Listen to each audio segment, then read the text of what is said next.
In a cozy, round burrow tucked beneath the roots of a great big oak tree lived a little bear cub named Barnaby. His fur was the color of warm honey, and his nose was like a small polished button. Barnaby's burrow was very snug. He had a soft bed made of moss and dried clover, a little wooden chair his grandpa had carved for him, and a small, smooth stone he used as a table. But the most wonderful thing in Barnaby's burrow was not the cozy bed or the little chair. It was his paintbrush. This was not just any paintbrush. It was a magical paintbrush. The handle was made from the silvery wood of a willow tree that grew by a whispering stream, and its bristles were made from the softest, fluffiest bit of a cloud that had snagged on a mountaintop. This paintbrush didn't need any pots of paint.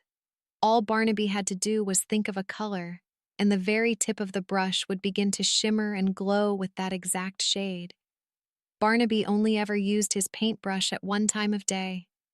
Just as the sun was beginning to get sleepy and dip below the hills, just as the world outside his burrow was growing quiet and still, Barnaby would take out his magical brush. He wasn't just painting a picture on a piece of paper or a canvas. He was painting dreams.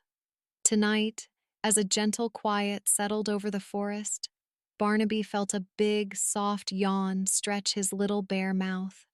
It was time. He padded over to the corner where his paintbrush rested against a smooth river stone. He picked it up, and the willow wood felt warm and familiar in his paw. He sat down in his little wooden chair and held the brush in front of him, ready to begin. Tonight, he decided, he would paint the sleepiest place he could imagine. First, he would need a sky, a big, wide, peaceful sky. Barnaby closed his eyes and thought very, very hard about the color of the sky just before the stars wake up. He thought of a soft, gentle blue, the kind of blue that feels like a cozy blanket. He pictured it in his mind, and as he did, the tip of his paintbrush began to swirl with a beautiful, dusky evening blue. Slowly, oh so slowly, Barnaby began to paint in the air in front of him. He made a long, slow stroke from the left to the right, and as he did, a wash of the sleepy, dusky blue spread out before him, filling the space in his burrow. It shimmered gently, like silk. Then he made another long, slow stroke underneath the first one. Swish, and then another. Swish, and another. Each stroke of the brush was slow and steady, and each one made a sound like a soft, sighing breath. Blue upon blue upon blue, each layer a little quieter, a little softer, a little sleepier than the one before. Soon he had a beautiful, peaceful sky that seemed to stretch on forever. Now, this sleepy sky needed a sleepy sun. The sun had worked very hard all day, shining brightly, and now it was tired. It was time for it to go to bed. Barnaby thought about the color of a setting sun.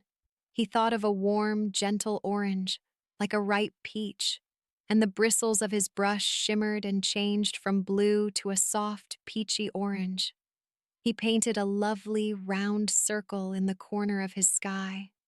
A perfect, gentle, orange sun. He didn't want it to be too bright, so he added a little bit of pink, the color of the inside of a seashell. He dipped his imaginary pink into the orange and swirled it around and around and around. The orange and pink mixed together, creating the softest, warmest glow. The sleepy sun looked like it was blushing as it prepared for bed. It sent out gentle rays of light, not bright, flashy rays, but long, slow, sleepy rays that stretched across the blue sky like tired arms. One ray, then two rays, then three, each one a soft invitation to rest. The sun was now sinking low, so it was time for the moon to take its place. Barnaby thought about the moon. He thought about its calm, silvery light. He imagined the color of milk mixed with starlight. The brush tingled in his paw, and the peachy orange faded away, replaced by a cool, luminous silver. He painted a beautiful curved crescent moon in the middle of the dusky sky. It wasn't a full, bright moon that keeps you awake. It was a gentle sliver of a moon, a quiet, smiling moon. Its light was soft and kind, casting gentle shadows that were perfect for hiding sleepy secrets. The silver light from the painted moon seemed to hum a very, very quiet song, a lullaby so low you could feel it more than you could hear it. Hmm, hmm. A moon, of course, needs its companions. It needs the stars. Barnaby smiled. This was one of his favorite parts. He thought of the color of tiny, faraway diamonds. He thought of the color of a single happy tear. The tip of his brush began to sparkle and fizz with a glittering, shimmering, sparkly paint. He decided he would paint 100 stars tonight. Gently, he touched the tip of his brush to the sky. Boop! A tiny, twinkling star appeared. It pulsed with a soft, slow light. On and off, on and off. One, Barnaby whispered. He touched the brush to the sky again. Boop! Another little star, twinkling right next to the first one. Two, he said, his voice even quieter. Boop! Three, a star that twinkled a little more slowly. Boop! Four, a star that was a little bit smaller. Boop! Five. He continued to paint, dotting his vast blue canvas with tiny, sleepy lights. 6, 7, 8, 9, 10.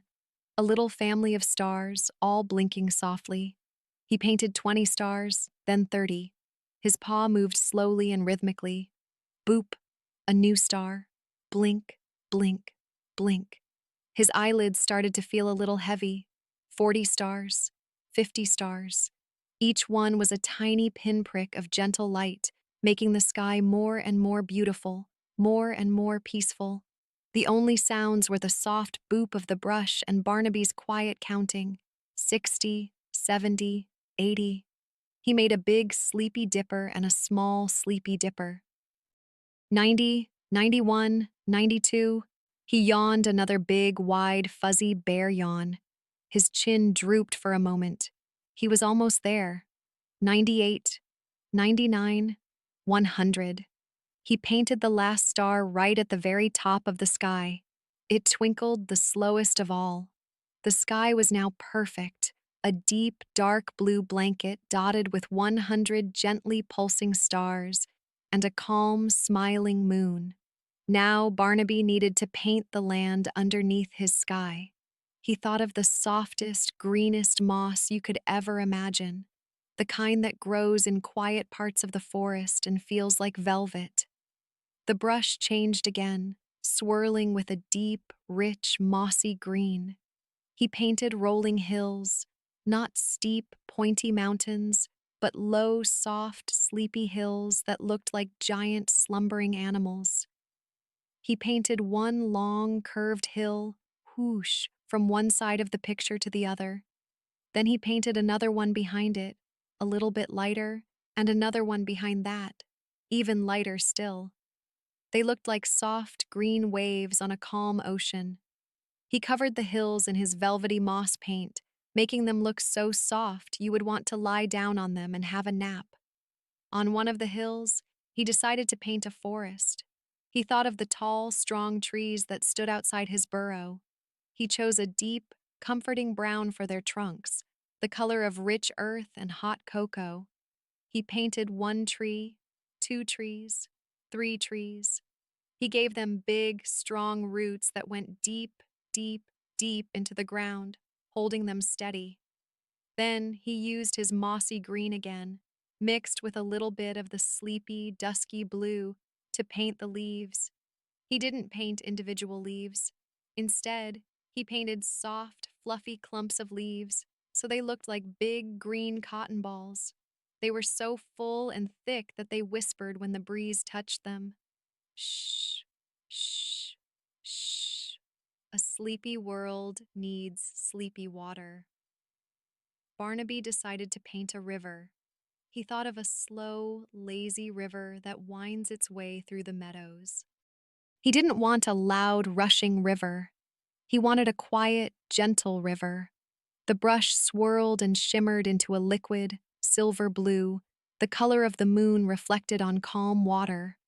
With one long, slow, curving stroke, he painted the river starting from the hills and winding its way down, down, down through the middle of his painting. The river paint flowed just like real water, moving slowly across his dreamscape. It made a soft, gurgling sound, like quiet laughter. It whispered a gentle song as it flowed around smooth, gray stones that Barnaby painted along its banks. Babble, whisper, shush. The river flowed peacefully under the light of the crescent moon and the 100 twinkling stars. Now his world was almost complete. It had a sky, a sun, a moon, stars, hills, a forest, and a river. But it felt a little bit empty. It needed some sleepy creatures. First, high on the branch of the tallest tree, he painted a wise old owl. He used a soft, feathery brown and a snowy white. The owl had big, round eyes, but Barnaby painted its eyelids so they were halfway closed, as if it was about to drift off to sleep. The owl was not hooting loudly. It was just sitting, feeling the gentle breeze, and blinking very, very slowly. Blink and wait, blink. Next, tucked into a little hollow on the side of a mossy hill, he painted a family of rabbits, a mommy rabbit, a daddy rabbit, and 3 baby rabbits, all snuggled together in a heap of soft fur. He used a downy, cloudy white paint. Their noses weren't twitching. Their long ears were flopped down. They were fast asleep, dreaming of crunchy carrots and sweet clover. By the edge of the silvery blue river, he painted a gentle deer. It was taking a slow, quiet drink from the water. Its long legs were still, and its head was bowed. He painted it with a soft, fawn-colored paint. And when he was done, he painted its reflection in the water, making it look like there were 2 sleepy deer, one right side up and one upside down. Barnaby looked at his beautiful, sleepy world. It was so quiet and peaceful. He could almost feel the soft moss under his paws. He could almost hear the gentle whisper of the river. A final, enormous yawn escaped him. It was the biggest yawn of the whole night. His arms felt heavy. His paintbrush felt heavy too. He had one last thing to add. He thought about the feeling of a gentle, cooling breeze on a warm night. The brush did not change color this time. It just seemed to be filled with air itself. He waved the brush over the whole painting, from the tops of the trees to the blades of grass he had just imagined. A soft, invisible breeze began to stir in his dream world. It rustled the fluffy leaves of the trees. Shh, shh. It made the 100 stars twinkle just a little bit brighter. It carried the scent of painted lavender that he decided was growing on the hills. It was a sleepy, calming breeze, the kind that helps you drift off. The painting was finished. The dream was complete. Barnaby, the little bear who painted dreams, looked one last time at the world he had created. The sleepy sun was tucked away. The smiling moon and the 100 twinkling stars watched over the quiet hills, the whispering forest, the murmuring river, and all the sleeping creatures. Everything was calm. Everything was quiet. Everything was ready for a long and peaceful night's rest. Slowly, oh so slowly, Barnaby placed his magical paintbrush back in its resting place against the smooth stone. He slid out of his little wooden chair and padded over to his soft, cozy bed. He curled up in a tight, furry ball, pulling a make-believe blanket of moss up to his chin. He closed his eyes. And just like the owl in the tree, and the bunnies in their hollow, and the deer by the river, Barnaby the little bear drifted off to sleep. He dreamed he was walking through the beautiful, sleepy world he had just painted. and he felt very peaceful and very, very happy.